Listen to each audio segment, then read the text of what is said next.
हम लोग तो वोट देने का काम कर रहे हैं। सरकार बनाने की बारी जब आए, हम लोग यही चाहते हैं कि मजबूर सरकार बने ताकि हम लोग उसको फिर से गिरा सकें। आपने ईवीएम के खिलाफ में बोला, तो ईवीएम के खिलाफ में हम लोगों ने 2019 में पिटीशन दायर किया था। आपको मैं जो चीज़ बताने जा रहा हूँ ये भविष्य में होने वाली चीज़ें हैं, आप समय के साथ उसको बर्दाश्त करेंगे, देखेंगे। बार बार जैसे राम मंदिर के उद्घाटन को लेकर एक भव्य जश्न मनाया जाएगा, जगह जगह बजरंग दल, विश्व हिंदू परिषद, भारतीय जनता पार्टी के लोग शोभा यात्राएं निकालेंगे, मस्जिदों के सामने से गुजारेंगे और खुद ही पत्थर चलाकर उस यात्राओं पर अपने ही लोगों से पत्थर चलवाकर मुसलमानों के ऊपर उसका आरोप मढ़कर मुसलमानों के साथ उनके घरों को जलाएंगे, पत्थरबाजी करेंगे, हत्याएं करेंगे। तो ये जो 3 महीने हमारे पास है, अक्टूबर, नवंबर, दिसंबर और जनवरी, ये बहुत ही क्रूशल है इस भारत के लिए। यही देखता हूँ कि कहीं ना कहीं बीजेपी आरएसएस के एजेंडा पे चल रहा है, जो एक हिंदू राष्ट्र बनाने की उन लोगों की परिकल्पना थी।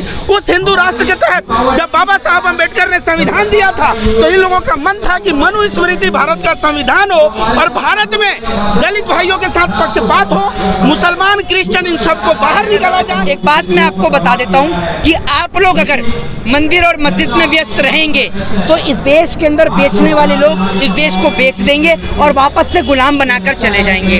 आज वो लोग जो इन्होंने 4 किताबें नहीं पढ़ी हैं वो संविधान बदलने की बात कर रहे हैं, तो उनको बता देना चाहता हूँ कि ये आरएसएस की चट्टी नहीं है कि जिसको निक्कर से फुल पैंट कर दिया। ये बाबा साहब का संविधान है। না না সম্ভব না। আবার জন্ম সার্টিফিকেট লাগু করেছে, আধার কার্ড লাগু, এখন আধার কার্ড ক্যান্সেল করছে, আবার জন্ম সার্টিফিকেট লাগু করেছে। আমাদের সময় জন্ম সার্টিফিকেট ছিলই না, তাহলে আমরা কোথা থেকে আনবো? এই যে গরিব মানুষ তারা কোথায় যাবে? हम लोग तो वोट देने का काम कर रहे हैं। सरकार बनाने की बारी जब आए, हम लोग यही चाहते हैं कि मजबूर सरकार बने ताकि हम लोग उसको फिर से गिरा सकें। आपने ईवीएम के खिलाफ में बोला, तो ईवीएम के खिलाफ में हम लोगों ने 2019 में पिटीशन दायर किया था। 2020 में ये यूनाइटेड नेशंस जनरल असेंबली में इसका चर्चा होने वाला था, लेकिन लॉकडाउन की वजह से ये पिटीशन फिर से पीछे रह गया। Thank you. संविधान बनाने के लिए भेजा, वो संविधान बचाने की भी लड़ाई में आगे आएंगे और बाबा साहब ने दिया हुआ संविधान बचाकर लोकतंत्र को बचाने का काम करेंगे। Thank you. कितने आप पूरी उम्मीद है इस सभा से? मुझे पूरी उम्मीद है, क्योंकि जिस तरह से मंच पर आज लोग बैठे हुए थे, SC, ST, OBC, माइनॉरिटीज के ब्राह्मण्स भी बैठे हुए थे, इन सबको देखकर यही लगता है कि मोदी नहीं, मोदी से बड़ी फैसिज्म भी ताकत इस देश में आए, तब भी वो लोग इस फैसिज्म को रोक सकते हैं। Thank you. देखिए, बीजेपी के जो वोट बैंक है वो ब्राह्मण, राजपूत और तमाम जो हिंदुत्ववादी चेहरे हैं, लोग हैं जिनके अंदर ये जहर फैल चुका है कि प्रभु श्री राम और हिंदुत्व का नाम लेंगे तो मतलब भाजपा का नाम होता है। वो लोग लगातार भारतीय जनता पार्टी को जिताने का प्रयास करते हैं। मेरा ये कहना है, व्यक्तिगत तौर पर मैं पूरा देश घूमता हूँ, अगर दलित और मुसलमान लोग एक दूसरे का हाथ थाम ले, आदिवासी एक दूसरे का हाथ थाम ले, तो किसी ब्राह्मण, राजपूत और किसी की ज़रूरत नहीं है कि भारतीय जनता पार्टी को रोका जा सके।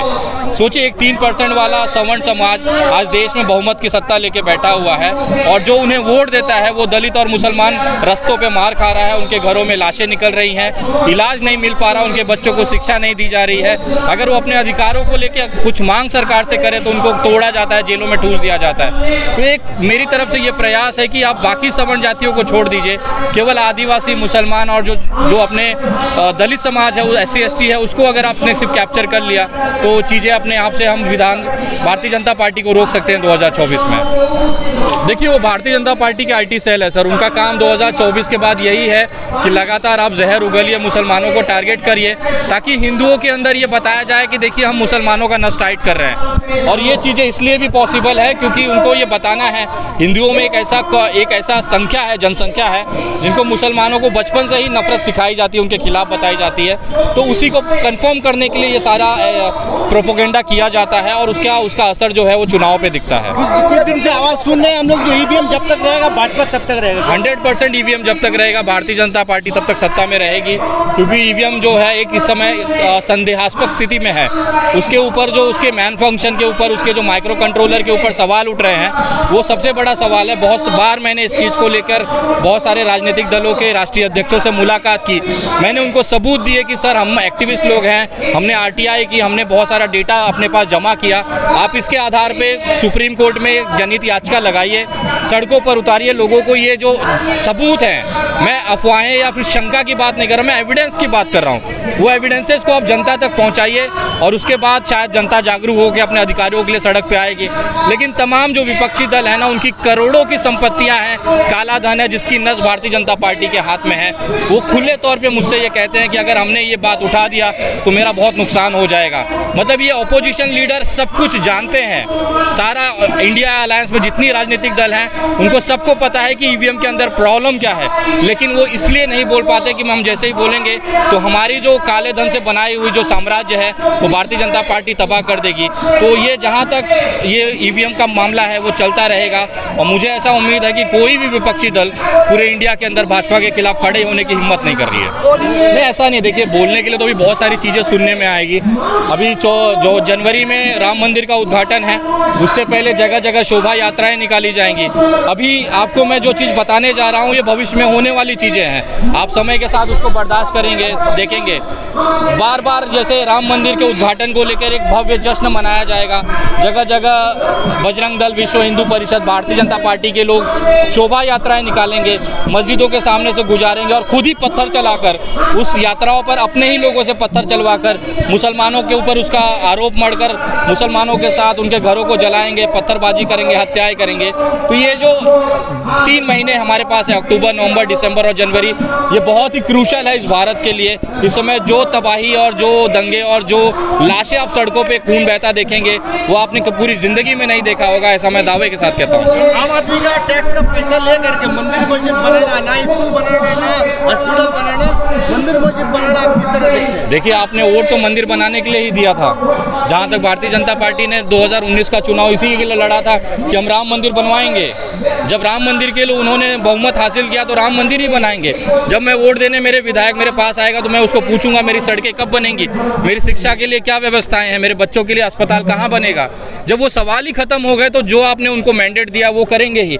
उनको राम मंदिर बनाने के लिए आपने बहुमत दिया तो राम मंदिर बना रहे हैं। उससे क्या फर्क पड़ता है कि वो भले टैक्स के पैसे से, जो इंसान टैक्स के पैसे से 8000 करोड़ का हवाई जहाज खरीद सकता है वो 5000 करोड़ का राम मंदिर क्यों नहीं बना सकता है?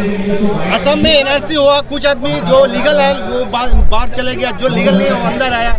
अब भाजपा की सरकार और भाजपा के आदमी ने कहा कि सारा इंडिया में अब एनआरसी लागू करना चाहिए। देखिए, जब चुनाव आता है उनका झुंझुना चालू होता है। 2018 में भी सीएनआरसी को लेकर उन्होंने शुरुआत किया, बिल पास किया, लेकिन अभी तक कुछ ऐसी एक्टिविटी नहीं हो रही है। जब चुनाव आता है तो मुसलमानों को नस टाइट करना और हिंदुओं को खुश करने के लिए कि जितने भी मुसलमान हैं उनको हम देश के बाहर निकाल देंगे, ज़बरदस्ती जेलों में ठूस देंगे।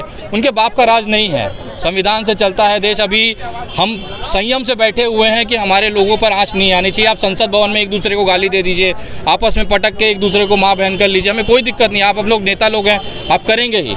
सुबह लड़ाई करते हैं, शाम को मैंने जैसे अभी उत्तर प्रदेश विधानसभा में देखा था कि अखिलेश यादव जी और योगी आदित्यनाथ के बाप को लेकर झगड़ा चल रहा था कि तुम अपने बाप की अर्थी उठाने नहीं गए। तो अखिलेश यादव ने भी, योगी जी ने भी कह दिया कि तुम कौन से अपने बाप के सगे हो। और विधानसभा अध्यक्ष ने अपने घर में रात्रि भोज रखा और अखिलेश यादव और योगी आदित्यनाथ दोनों एक ही टेबल पे बैठ के खाना खा रहे हैं। तो ये राजनीतिक लोग हैं सर, इनकी बातों में अगर आप आएंगे तो आप इसी तरह से भटकते रहेंगे। भाजपा के उपदेष्टा विवेक टिकरवाल ने कहा है कि संविधान को चेंज करना चाहिए, कर सकते हैं। देखिए, उनके पास बहुमत है, लोकसभा, राज्यसभा, लोकल विधानसभा, उसके बाद कानूनी पूरा अमित शाह के पास है, पुलिस प्रशासन, CRBC सब उनके पास है। लीगल में भी अधिकतर जो जज हैं उनको फेवर करते हैं। आप नॉर्मल हत्या करके चले जाइए, किसी की मॉब लिंचिंग, आपको तुरंत जमीन मिल जाएगा, जमानत मिल जाएगी। और एक मुसलमान ने अगर एक ट्वीट कर दिया भाषा की करना, उसको तो UAPA लग जाता है। तो कोर्ट में भी तो उनके लोग बैठे हैं, उस तरह के मानसिक पीड़ित लोग बैठे हुए हैं, तो उनके पास पूरा ताकत है, वो संसाधन उन्होंने हासिल कर लिया है कि अगर वो आज संविधान बदलना चाहें तो बेशक वो बदल सकते हैं। रंजन गोगोई जी ने राम मंदिर का राय दिया, उसका बाद में उनको राज्यसभा के सदस्य पद दिया गया। तो देखिए, अब आप हड्डी चूसेंगे उनका तो फायदा तो देगा ही बंदा। उन्होंने उनको फायदा दिया, बीजेपी ने उनको फायदा दिया। संविधान बदलने का कोशिश कर नहीं रहा है, बल्कि एक के बाद एक बिल पारित करके संविधान के आर्टिकल्स को बदल रहा है। और ऐसे में अगर आप कहें कि आपको कैसे देखते हैं, तो मैं यही देखता हूं कि कहीं ना कहीं बीजेपी RSS के एजेंडा पे चल रहा है। जो एक हिंदू राष्ट्र बनाने की उन लोगों की परिकल्पना थी, उस हिंदू राष्ट्र के तहत जब बाबा साहब अम्बेडकर ने संविधान दिया था तो इन लोगों का मन था कि मनुस्मृति भारत का संविधान हो और भारत में दलित भाइयों के साथ पक्षपात हो, मुसलमान, क्रिश्चियन करप्शन इन सबको बाहर निकाला जाए। इस तरह की जो इनकी मानसिकता है और मनुस्मृति वो ये लोग संविधान बनाने का जो प्रयास में असफल हो गए। 2014 के बाद सत्ता में आने के बाद इन लोगों का प्रयास है कि कहीं ना कहीं संविधान को बदल के और जो है संविधान में समतावादी बातों को हटा के ऐसी चीजें डालना जो आरएसएस के शाखा में पढ़ाई जाती है। बिल्कुल बंगाल जो है वह ऐसी धरती है जहाँ पे सुभाष चंद्र बोस और देखा जाए तो बहुत सारे महापुरुष पैदा हुए और आज़ादी की लड़ाई में बंगाल और पंजाब इन दोनों की बहुत बड़ी, फिर से बंगाल में जो नफरतवादी विचारधारा है उसको कुचलने के लिए बंगाल की धरती से पुनः आवाज उठ रहा है। और यह दिखाता है कि यह विवेकानंद की जमीन है, यह रामकृष्ण परमहंस की जमीन है। ये सबसे बड़ी बात है। आज हमारे देश की यूनिटी को तोड़ने का प्रयास किया जा रहा है। लोगों को हिंदू मुस्लिम, मंदिर मस्जिद, चर्च और गुरुद्वारे के नाम पर लोगों को बांटा जा रहा है। एक बात मैं आपको बता देता हूँ कि आप लोग अगर मंदिर और मस्जिद में व्यस्त रहेंगे तो इस देश के अंदर बेचने वाले लोग इस देश को बेच देंगे और वापस से गुलाम बनाकर चले जाएंगे। आज वो लोग जो इन्होंने 4 किताबें नहीं पढ़ी हैं वो संविधान बदलने की बात कर रहे हैं। तो उनको बता देना चाहता हूँ कि ये आरएसएस की चट्टी नहीं है कि जिसको निक्कर से फुल पैंट कर दिया। ये बाबा साहब का संविधान है जिसके बिना एक पुलिस की चौकी नहीं चलती है और आप देश चलाने की बात कर रहे हो। ये देश का संविधान है भैया। दूसरी बात ये है, हमारे देश के प्रधानमंत्री जो झूठ बोलने में माहिर हैं, एक्सपर्ट आदमी हैं। झूठ बोलने में इनके पास वो कलाकारी है कि ये खड़े खड़े कहीं भी रो देते हैं। आपने देखा होगा, अभी तो आपने देखा होगा बांग्लादेश की लड़ाई इन्होंने लड़ी है, भीख इन्होंने मांगी है, चाय इन्होंने मांगी है। जितना एक व्यक्ति की जवानी होती है इनका उतना बचपन है। और सबसे बड़ी बात, आपको एक लेटेस्ट अपडेट दे देता हूँ। अभी जो यूट्यूब चैनल्स हैं जो बेसिकली सरकार के खिलाफ आवाज उठाते हैं, उनको सरकार टारगेट करने का काम कर रही है। आपने देखा होगा अभी कुछ ही घंटे पहले की एक खबर है कि जो अभिषार शर्मा है, जो उनका जो चैनल है पूरा आपने देखा होगा न्यूज क्लिक, उसके ऊपर दिल्ली पुलिस की रेड हुई है, आप लोगों ने देखा होगा। और पुलिस ने जो है वो यूएपीए और तमाम बड़ी एक्ट के तहत और आईपीसी के तहत उनके ऊपर जो है वो केस लगाने का काम किया है। इस देश में आज के दौर में आवाज उठाना एक बेहद मुश्किल काम हो गया है। मैं आपसे एक ही बात कहना चाहूंगा कि अपने मंदिर मस्जिद को थोड़ी देर के लिए साइड रखें, हिंदू मुस्लिम को साइड रखें। ये देश रहेगा तो हिंदू और मुसलमान रहेंगे, ये देश रहेगा तो मंदिर और मस्जिद रहेंगे। अगर ये देश ही नहीं रहेगा तो ना हिंदू रहेगा, ना मुसलमान रहेगा और ना मंदिर रहेगा, ना मस्जिद रहेगा। तो इसलिए आप अपने देश के लिए लड़ें, अपने वतन के लिए लड़ें। जय। जितनी बार भी संविधान में संशोधन हुआ है, मैं हर बार संविधान को लेकर बोलता हूं। दूसरी बात यह है कि आप समय के साथ संविधान में संशोधन कर सकते हैं, लेकिन संविधान को बदलने की ताकत आपके पास नहीं है। मैंने इस बात को पहले भी जस्टिफाई कर चुका हूं और एक बार फिर जस्टिफाई करता हूं कि हमारे देश की संसद के पास उसमें संशोधन करने का अधिकार है। संसद और विधानमंडल एक भी हो जाए तो भी भारत देश के संविधान को बदल नहीं सकती, ये बात आप समझिए। सर, मुसलमान के देश खतरे में है। आज विदेश से इतना पैसा उधार लिया जा रहा है, कर्जे पर देश चल रहा है और उससे ये दर्शाया जाता है, विदेशी पैसे को ये दर्शाया जा रहा है कि हमारी इकोनॉमी स्ट्रांग हो रही है। आज जो क्रूड ऑयल है, जो कच्चा तेल है, वो इतना सस्ता आ रहा है, उसके बावजूद भी पेट्रोल और डीजल के जो रेट है वो आज जो है वो आसमान को छू रहे हैं। लेकिन उसके बावजूद भी हमारे देश में पेट्रोल और डीजल सस्ता नहीं हो रहा, जबकि क्रूड ऑयल मार्केट प्राइस से सस्ता आ रहा है क्योंकि रशिया और यूक्रेन की वॉर चल रही है। दूसरी बात ये कि जो इंडियन कॉन्स्टिट्यूशन को लेकर बहुत सारे लोग कहते हैं जिस व्यक्ति ने भारत देश का संविधान लिखा उनके पास 30 से ज़्यादा डिग्रियां थी। कोलंबिया यूनिवर्सिटी कहती है बाबा साहब के लिए कि हमारे लिए बड़े गर्व की बात है, और आज भी कोलंबिया यूनिवर्सिटी के अंदर बाबा साहब की तस्वीर ऊपर लगी हुई है और वो कहती है कि हमारे लिए बड़े गर्व की बात है कि एक ऐसा स्टूडेंट, ऐसा छात्र जिसे पूरे देश में नहीं विश्व में हमारा और हमारी यूनिवर्सिटी का नाम रोशन किया, वो हमारी यूनिवर्सिटी से पढ़ के निकला है। ये हमारे लिए गर्व की बात है। उनका नाम बाबा साहब भीमराव अंबेडकर था। तो आप इस देश के संविधान को हरगिज नहीं बदल सकते, और संविधान इस देश की आत्मा है। अगर एक व्यक्ति के शरीर से उसकी आत्मा को निकाल देंगे तो व्यक्ति जीवित नहीं रहेगा। तो अगर आप संविधान को मिटाने की कोशिश करेंगे तो ये देश के लोग सड़कों पर उतरेंगे और उतरकर एक बड़ा जन आंदोलन करेंगे। जिस जन आंदोलन को घर में या आप जेल के जरिए आवाज नहीं ढक सकते हैं, वो जन आंदोलन लोगों की जान से शुरू होगा और संविधान पर आकर खत्म होगा। मेरी बात आप सुनिए। ममता बनर्जी पश्चिम बंगाल को लेकर कह रही हैं, हम देश को लेकर कह रहे हैं। आप देश को समझिए ना, उनकी पॉपुलेशंस को समझिए। जब आप आते हैं उत्तर प्रदेश के अंदर, जब आप आते हैं मध्य प्रदेश के अंदर, वहाँ हिंदू वोटर्स ज़्यादा है, वहाँ का हिंदू खतरे में है, उनके पास रोजगार नहीं है। 125 करोड़ की आबादी है, 125 करोड़ की आबादी में 30 करोड़ 50 करोड़ अगर मुस्लिम है तो 100 करोड़ हिंदू है, ये आप समझिए। तो उनके बच्चों का रोजगार खतरे में है, उनके बच्चों की शिक्षा खतरे में है। और मुसलमान, आप एक बात मुझे बताइए, इस देश के अंदर मुसलमान को आप कहते हैं कि मुसलमान को खतरा, इस देश के मुस्लिम भाई इस देश में नहीं, हम हिंदू भाइयों के दिल में रहते हैं। और अगर इस देश के एक व्यक्ति को भी चोट आती है, हम 4 भाई हैं, अगर चोट मुसलमान को आती है तो दर्द हिंदू को होता है, तकलीफ सिख को होती है और उसका इलाज ईसाई करता है, ये याद रखिएगा। हम इस वतन के 4 सिपाही हैं जिनको मिलकर इस देश का बीड़ा उठाना है। जय हिंद, जय भारत, वंदे मातरम। আরে এটা তো সেটা তো চেঞ্জ করে মনুবাদী সংবিধান চালাবে, এক না এত তো চালাবে। তার মানে আবার সেই জাতপাত থাকবে, আবার তার জন্য আমাদের আবার সেই গোলামে পরিণত করবে। করানোর জন্য এই চক্রান্ত করে এরা করছে যে উচ্চ বর্ণের যারা তাদের হাতে এই ক্ষমতা থাকবে, যারা হিন্দুবাদী, যারা আরএসএস এবং সেখানে দাঁড়িয়ে নরেন্দ্র মোদী, সেখানে আজকে অমিত শাহ, তারা চাইছে যে আবার যাতে চেঞ্জ করে দিতে পারে। চেঞ্জ করলেই আবার, কেননা ওরা মানছে না যে শিডিউল কাস্ট কেউ সংবিধান লিখে যাবে, সেটাকে মানতে হবে, এটা তো তার মানবে না। সেই তাহলে আবার সেই ঘুরিয়ে ফিরিয়ে আবার সেই গোলামে পরিণত করার চেষ্টা করছে। মনুবাদী সংবিধান যে সেটাকে চালার পরিচালনা করছে, সেটাই হবে। আসামে যেরকম হবে, যারা মূলবাসী তারাও বাদ পড়বে, আর আমরা সেটা হতে দেবো না। এর জন্য লড়াই করতে হয়, রাস্তায় নামতে হয়, দিল্লি যেতে হয়, ধর্নায় বসতে হয়, আমার অনশন বসতে হয়, করবো আমরা। না না, সম্ভব না। আবার জন্ম সার্টিফিকেট লাগু করেছে, আধার কার্ড লাগু, এখন আধার কার্ড ক্যান্সেল করছে, আবার জন্ম সার্টিফিকেট লাগু করেছে। আমাদের সময় জন্ম সার্টিফিকেট ছিলই না, তাহলে আমরা কোথা থেকে আনবো? এই যে গরিব মানুষ তারা কোথায় যাবে?